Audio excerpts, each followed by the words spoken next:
السلام عليكم متتبعين ديالي، ان شاء الله جايب لكم فيديو جديد وصفه جديده. اليوم ان شاء الله غادي نقدم لكم واحد الفطائر بالسميده كيجيو رائعين وكيجيو خفاف. بالنسبه للمقادير عندي هنا واحد 2 كيسان ديال السميده ديال العنبه، 2 كيسان ديال الفورص، عندي هنا واحد البيضه، 2 كيسان ديال الحليب غبره نيدو، معلقه عامره مسوحه ديال السنيده، ومعلقه صغيره ديال الملحه، ومعلقه ديال الخميره ديروا فوريه ولا معجونه، خماره وحده ازا، فانيليا، عندي واحد 4 كيسان ديال الماء، كلشي بالعبار كاس ديال العنبه.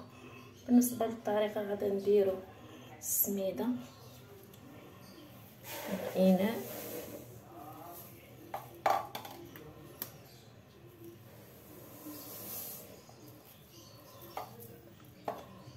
غادي نزيدوا الفورص،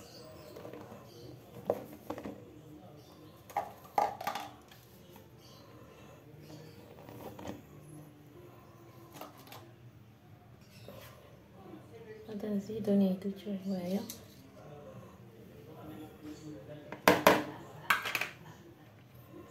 ندير الخميره،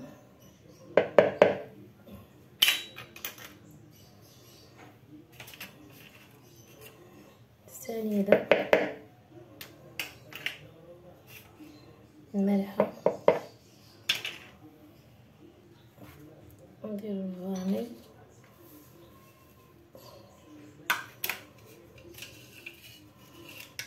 في الخلاط هاد العناصر ورقه خشبيه، نخلطو مزيان.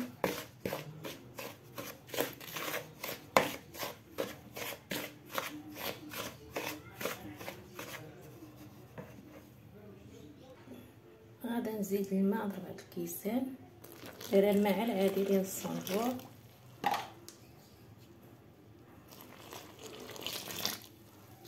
ونعطيكم ربع بالكيس ديال العنبه، وانا كنديرها على ميزاني، انا عطيتكم ربع باش يجيكم هذاك الشيء مقادير هما هادو. صافي نبدا نخلط العناصر،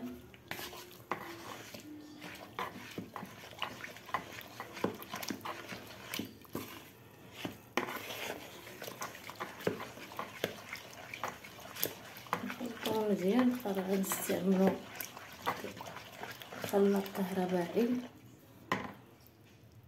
دابا غادي نستعمل خلاط كهربائي هذا ديال الصودا، غادي نستعمل العصير.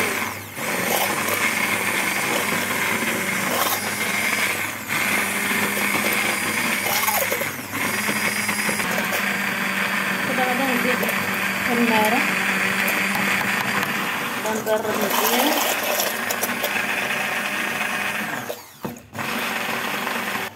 صافي بعد ما خلطت العناصر مزيان صافي دابا غادا نزيد البيض.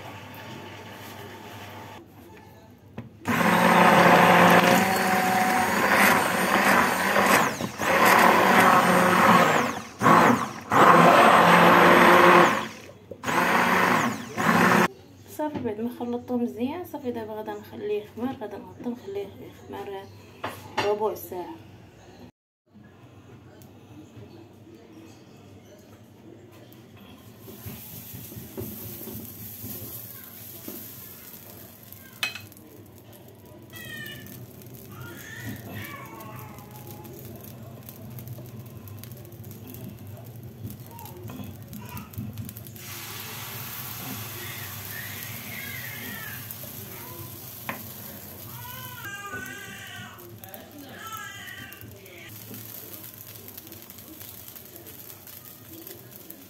او بالنسبه للطيب تقدروا تستعملوا غير المقله، انا عندي هاد لاماكوم هادي درتها دهنتها بالزيت صافي درت فيها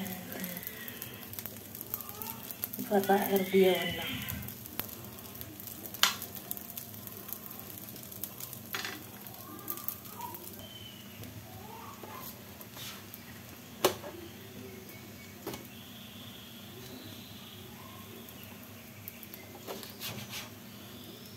كندهن الوجه ديالهم بالزيت، ملي كنبغي نقلبهم ثم كندهنهم. فانا نستمر على هذه العمليه حتى نكمل اسمحوا لي باش واحد المقطع من الفيديو. يلا هذه نهايه الفيديو، نتمنى ان شاء الله تجربوه من الاعجاب ديالكم. مع السلامه، فيديو اخر ان شاء الله.